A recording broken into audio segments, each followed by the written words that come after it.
ایک طرف اور آپ کا مال ایک طرف، آدھا مال مکہ والوں کا اور آدھا مال آپ کا ہوتا تھا۔ اور رسول اللہ صلی اللہ علیہ وسلم سے بھی جو پہلا آپ سے رابطہ ہوتا ہے وہ آپ کے مال تجارت ہی کی وجہ سے ہوتا ہے، اور آپ اپنا مال بھیج رہی تھی کہ آپ نے ہر سال دو طریقے تھے، یا تو کسی کو اجرت پر آپ بھیجتی کہ یہ آپ کی اجرت ہے اور آپ میرا مال لے جاؤ، اور یا پھر یہ تھا کہ آپ میرا مال لے جاؤ، جو نفع ہوگا اس میں اتنے % نفع جو ہے وہ آپ کا ہوگا، اور جب نقصان ہوتا تو آپ اپنے ذمہ کر لیتی، جب نفع ہوتا تو وہ دوسرے آدمی کو آپ دے دیتی۔ یہ اسلام سے پہلے ہی آپ کے اعلیٰ اخلاق تھے۔ اسی لیے اللہ رب العزت نے رسول اللہ صلی اللہ علیہ وسلم کے ساتھ جو ہستی منسوب ہے، جس کو جو نسبت ہے رسول پاک صلی اللہ علیہ وسلم سے، وہ ایک سے ایک اعلیٰ ہستی ہے، ایک سے ایک اعلیٰ ہستی ہے۔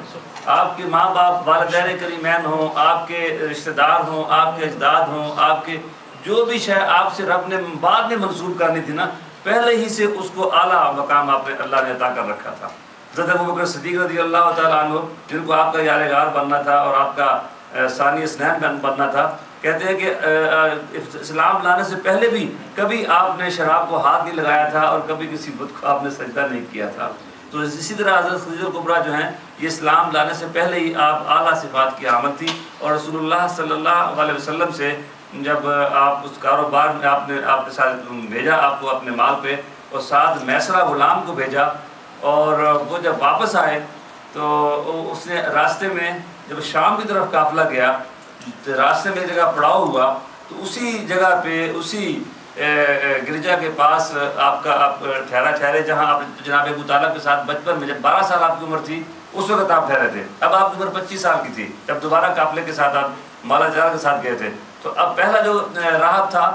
وہ اس کا نام عیسائیوں کا جو مجذوب صفت آدمی تھا اس کا نام بحیرہ تھا، اس نے بھی اب اس طرح سے کہا تھا کہ ان کو واپس لے جاؤ، یہودی ان کے دشمن ہو جائیں گے، میں ان کے چہرے میں ان کی پیشانی پہ آخری نبی کے آثار دیکھ رہا ہوں۔ تو اب بھی جب گئے تو اب میسرہ صاحب تھا جو غلام تھا حضرت خدیجہ الکبریٰ کا، اس کو جب آپ ایک درخت کے نیچے بیٹھے تو مستورہ نام تھا اس راہب کا، اس نے پوچھا جناب اس سے میسرہ سے کہ یہ شخص کون ہے جو اس درخت کے نیچے بیٹھا ہے؟ اس نے آپ کا تعارف کروایا۔ اس نے کہا کہ یہ تو مجھے وہی ہستی لگتی ہے جن کے بارے میں ہماری انجیل میں لکھا ہے اور جن کی خوشخبریاں جناب عیسیٰ علیہ السلام نے دی ہیں، ہو نہ ہو یہ وہ آخری نبی ہے جس کے آنے کا رب نے وعدہ کر رکھا ہے، اور ہماری کتاب میں جن کا تذکرہ ہے۔ تو یہ ساری باتیں نہیں میسرہ کے ذہن میں تھی۔ پھر آپ کا اعلیٰ اخلاق، آپ کا معاملہ، آپ کا لوگوں کے ساتھ ملنا، آپ کا لوگوں سے معاملہ کرنا، اور آپ کی امانت اور آپ کی دیانت کے ساتھ سارا مال واپس لے کے آنا، یہ ساری باتیں اس نے آ کے جب اپنی مالکہ جناب خدیجہ الکبریٰ سے کہیں تو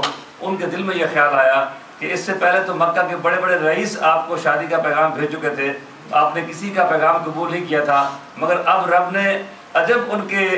مزاج میں تبدیلی پیدا کی کہ اب وہ خود اپنے لیے وہ رشتہ دینے کے لیے تیار تھیں، اور انہوں نے اپنی خادمہ جناب نفیسہ کو بھیجا کہ تم ذرا پتہ کراؤ کہ ان کے جناب محمد صلی اللہ علیہ وسلم جو کہ الصادق بھی ہیں اور امین بھی ہیں، اگر یہ اپنے معاشرے میں طاہرہ کے نام سے مشہور تھی تو جناب رسول اللہ صلی اللہ علیہ وسلم بھی الصادق و الامین کے نام سے مشہور ہو چکے تھے اپنے اعلیٰ صفات کی وجہ سے، اعلیٰ کردار کی وجہ سے۔ تو جب آپ کے پاس پیغام گیا تو انہوں نے آگے کہا کہ اگر آپ شادی کیوں نہیں کر لیتے؟ تو انہوں نے کہا کہ نہیں، میں ابھی شادی نہیں کرنا چاہتا اس لیے کہ میں نے ابھی بہت زیادہ مال میرے پاس نہیں ہے، تو میں ذمہ داریاں کیسے نبھاؤں گا؟ تو انہوں نے کہا کہ اگر آپ کو خوشحالی اور جمال اور کمال کی طرف دعوت دی جائے کہ آپ قبول کر لیں گے؟ تو انہوں نے کہا تمہارا کیا مطلب ہے؟ تو انہوں نے کہا کہ جناب خدیجہ سے اگر آپ کی شادی کی جائے تو آپ قبول کر لیں گے؟ تو انہوں نے کہا یہ کیسے ہو سکتا ہے؟ بس یہی سرکار نے فرمایا۔ واپس چلے گئے کہ اس کے بعد آپ نے انکار نہیں کیا ہے۔ تو انہوں نے پھر جناب آپ کا جو تھا اس طرح سلسلہ جو مانی ہوئی، پھر آپ کے چچا جناب ابو طالب گئے اور رشتہ مانگا گیا اور رشتہ طے ہوا، پھر نکاح ہوا۔ وہ طویل وہ بھی اپنے کتاب سیرت کا ایک حسین عنوان ہے، میرا وہ موضوع نہیں ہے کہ آپ کے نکاح میں جناب ابو طالب جو خطبہ پڑھا تھا وہ بھی آپ کی شان جو انہوں نے بیان کی تھی، جناب برکہ بن نوفل نے جو اس کو ایکسیپٹ کیا تھا، وہ بھی عجب ایک خطبہ تھا۔ میں ادھر نہیں جاتا، مگر میں جناب خدیجہ الکبریٰ کا تذکرہ کرنا چاہوں گا کہ آج ان کا دن ہے کہ جب آپ کے نکاح میں وہ آئیں تو اس نکاح میں اس وقت آئیں جب کہ وہ ایک معزز خاتون تھی معاشرے کی، ان کو لوگ سیدہ کے نام سے، اپنے سردار کے نام سے یاد کرتے تھے، ان کو طاہرہ کے نام سے لقب سے یاد کرتے تھے، وہ مالدار ترین خاتون تھی، اور رسول اللہ صلی اللہ علیہ وسلم کے جب نکاح میں آئیں تو انہوں نے اپنا جان بھی اپنا دل بھی، اپنی روح بھی، اپنے ناموس بھی، اور اپنا مال بھی، اور اپنی متاع بھی، ساری کی ساری سرکار کے قدموں میں ڈھیر کر کے رکھ دی. اور آپ نے جیسے جیسے آپ جو ہیں وہ جو جہاں جہاں آپ فرماتے ہیں وہاں وہاں آپ نے اپنا مال سارا جو ہے خرچ کر دیا. جو صاحبان سیر لکھتے ہیں کہ 2 ہستیاں ایسی ہیں کہ وہ اسلام لانے سے پہلے وہ امیر ترین بڑی امیر کبیر تھیں، اور جب اسلام میں آ گئی، جب ان کا وصال ہوتا ہے تو ان کے پاس چند بس معمولی سا سامان رہ جاتا ہے، وہ سارے کا سارا اللہ کے راہ میں خرچ کر دیتے ہیں. ایک جناب ابو بکر صدیق ہیں، وہ بہت مالدار شخص تھے مکہ کے، مگر جب وہ مسلمان ہو گئے اور اس کے بعد سرکار غلام بنے تو سارا مال سرکار کے نام پر انہوں نے قربان کر دیا. اور دوسری جناب خدیجہ کبریٰ ہے کہ جب یہ سرکار کے نکاح میں آئی تو یہ سب سے امیر ترین خاتون تھی، مگر جب ان کا وصال ہوا 10ویں سال نبوت میں اور 10ویں رمضان کو، اس وقت آپ سارے کا سارا مال جو ہے اس وقت تک اللہ کے راستے میں آپ قربان کر چکی تھی. یہ نبی اکرم صلی اللہ علیہ وسلم کی جب شادی ان سے ہوئی، ان کی عمر 40 سال تھی، رسول اللہ صلی اللہ علیہ وسلم کی عمر 25 سال تھی.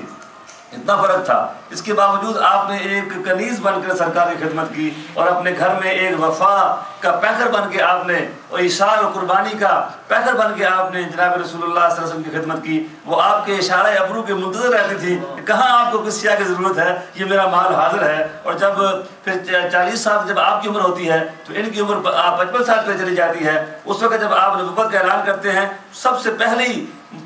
وہ خاتون نہیں بلکہ سب سے پہلا انسان جس نے دعوت اسلام قبول کی وہ جناب خدیجہ کبریٰ ہیں. یہ خواتین کو یہ اس پہ ناز کر سکتی ہیں خواتین کہ سب سے پہلے طبقہ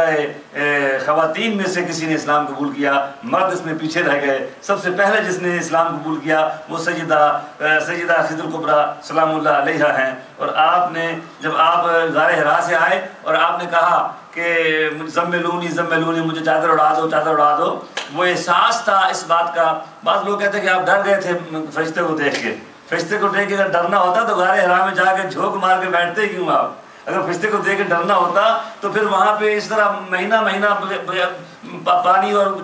ستو لے کے آپ بیٹھے کیوں رہتے؟ یہ ڈرنے کی بات نہ تھی، یہ وہ احساس ذمہ داری تھا کہ مکہ کے یہ بدو، یہ اڑیل، یہ ہٹ کے پکے، یہ ضد کے مارے ہوئے اور یہ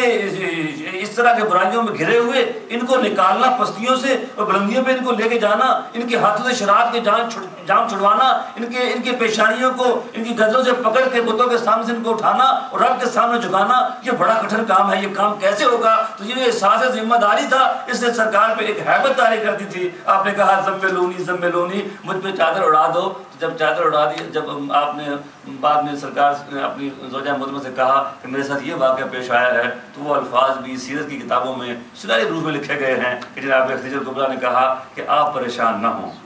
آپ پریشان نہ ہوں، آپ کا اللہ آپ کو اس طرح نہیں چھوڑے گا، اس لیے کہ آپ تو بڑے مہمان نواز ہیں، اس لیے تو آپ تو بڑے غریب نواز ہیں، اس لیے کہ آپ تو بڑے غم گسار ہیں، اس لیے کہ آپ تو محنت کرتے ہیں، محتاجوں، بیواؤں، مسکینوں، یتیموں کے سر پہ آپ ہاتھ رکھتے ہیں. آپ تو اس لیے کماتے ہیں کہ آپ محتاج طبقات کی آپ مدد کریں، تو آپ کا اللہ آپ کو بیچارہ مددگار نہیں چھوڑے گا. یہ دونوں کی طرف سے اسلام لانے سے پہلے سرکار کی یہ سیرت ہے. کبھی اسلام پیش کرنے سے پہلے اور اسلام لانے سے پہلے جناب خدیجہ کبریٰ کی بھی یہ اعلیٰ اخلاق ہیں کہ انہوں نے آپ کی یہ تعریف کی. اور پھر کوئی موقع ایسا نہیں آیا ہے کہ جب مکہ والوں کی کوئی سختی ہو، مکہ والوں کی طرف سے کوئی ظلم ہو، جب آپ اس ظلم سے سہ کر کے، جب آپ ان کے تن و تشنیع کے رشتے برداشت کر کے جب گھر میں آتے تو گھر ان کے لیے جنت کا نمونہ ہوتا، گھر ان کے لیے راحت کا سامان ہوتا، گھر ان کے لیے تسلی و تشفی اطمینان کا باعث ہوتا. جناب خدیجہ کبریٰ جو ہیں وہ آپ کی ڈھارس بڑھاتی، آپ کا حوصلہ بڑھاتی اور عرض کرتی کہ آپ پریشان نہ ہوں، یہ انشاءاللہ یہ سارے معاملات اللہ تعالیٰ سیدھے فرما دے گا. اور آپ ان کی دلجوئی فرماتی. اور پھر اللہ کریم نے ان کو یہ شان دی کہ حدیث میں آتا ہے کہ ایک حدیث ایسی بھی ہے کہ جناب رسول اللہ صلی اللہ علیہ وسلم تشریف فرما تھے کہ جبریل امین آپ کے پاس آئے اور انہوں نے آگے کہا کہ یا رسول اللہ ابھی خدیجہ آپ کے پاس آ رہی ہیں اور وہ آپ کے پاس ایک برتن میں کچھ سالن وغیرہ لے کے کچھ کھانا لے کے آ رہی ہیں. جب وہ آپ کے پاس آئیں تو اللہ تعالیٰ نے مجھے کہا ہے کہ آپ انہیں کہیں، آپ خدیجہ کبریٰ سے کہیں کہ اے خدیجہ اللہ نے تمہیں سلام بھیجا ہے. اللہ اکبر! کیا مرتبہ ہے، کیا مقام ہے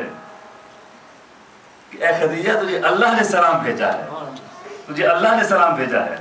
اور میری جبریل کی طرف سے انہیں خوشخبری دیجئے کہ اللہ نے ان کے لیے جنت میں موتیوں کا ایک گھر بنا رکھا ہے جس میں کوئی پریشانی نہیں ہوگی، جس میں کوئی شور شرابہ نہیں ہوگا۔ تو یہ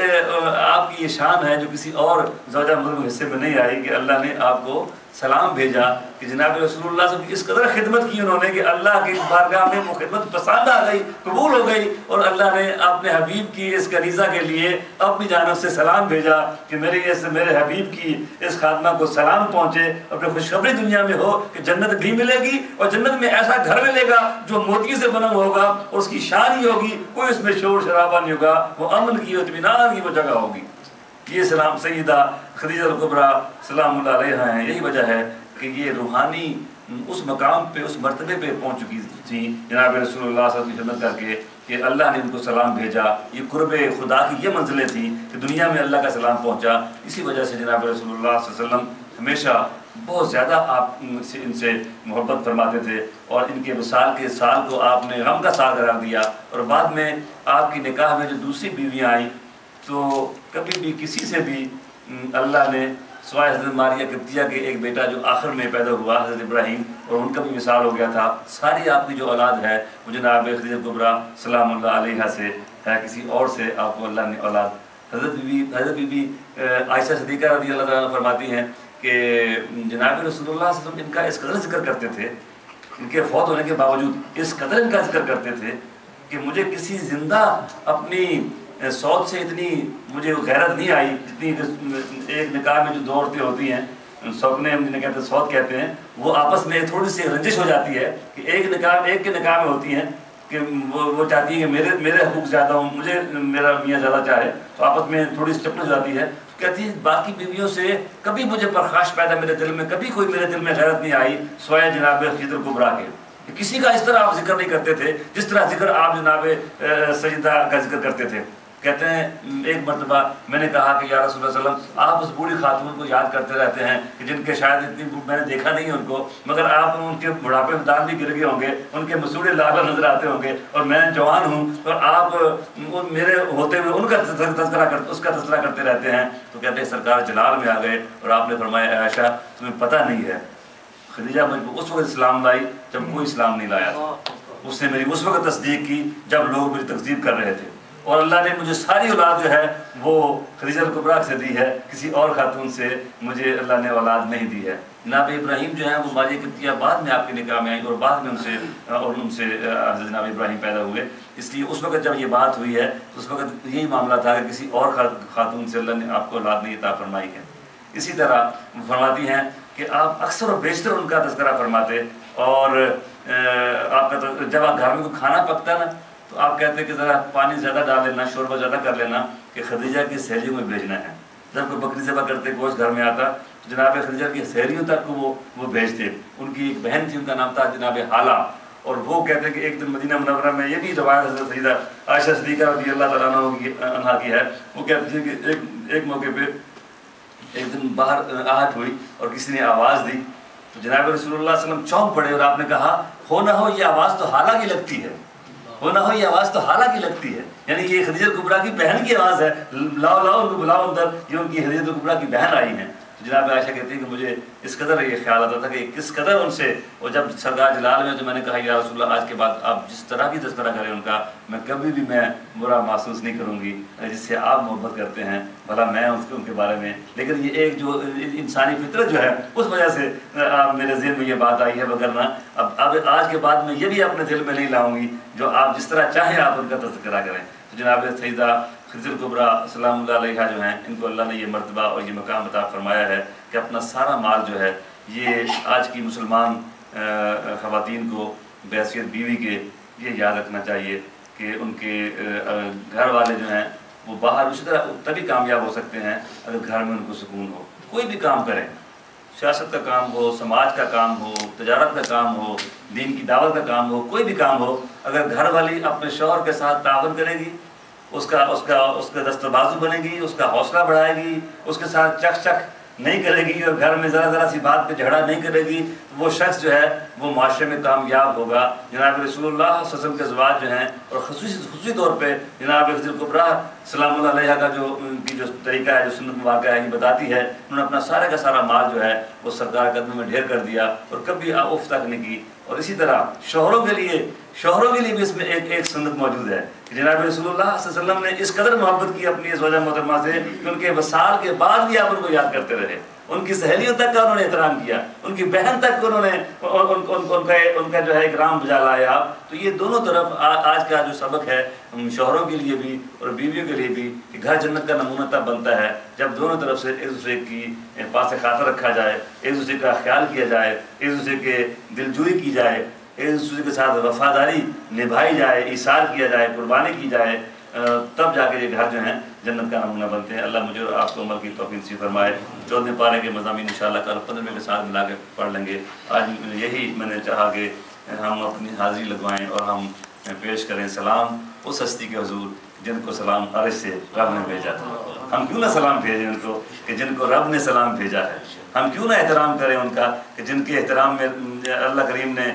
جبریل امین کو بھیج دیا کہ جاؤ جا کے ہمارا سلام ان کو پہنچاؤ؟ اور ہم کیوں نہ ان سے عقیدت رکھیں اور ان کے احترام میں ہمارے گردنیں کیوں نہ جھکی رہیں کہ جن کا ذکر بار بار محبت سے ہمارے آقا مولا محمد رسول اللہ صلی اللہ علیہ وسلم نے کیا ہے۔ اللہ ہماری بچیوں کو، ہماری ماں کو، ہماری بہنوں کو، ہماری بیٹیوں کو جناب سجدہ کے پاکیزہ اور اعلیٰ اخلاق کا پرتو نصیب فرمائے، ان کی اعلیٰ اخلاق کی خیرات ان کو نصیب فرمائے تاکہ ان کی زندگیوں میں بھی ایک حسن، ایک پاکیزگی اور ایک جو نور ہے اللہ تعالیٰ کی طرف سے ان کو میسر آ سکے اور ان کے گھر بھی رحمتوں کے اور اللہ کے فضل کے جو ہیں وہ گہوارے بن سکیں۔ السلام علیکم ورحمۃ اللہ وبرکاتہ۔ اللہم صلی علی سیدنا و نبینا مولانا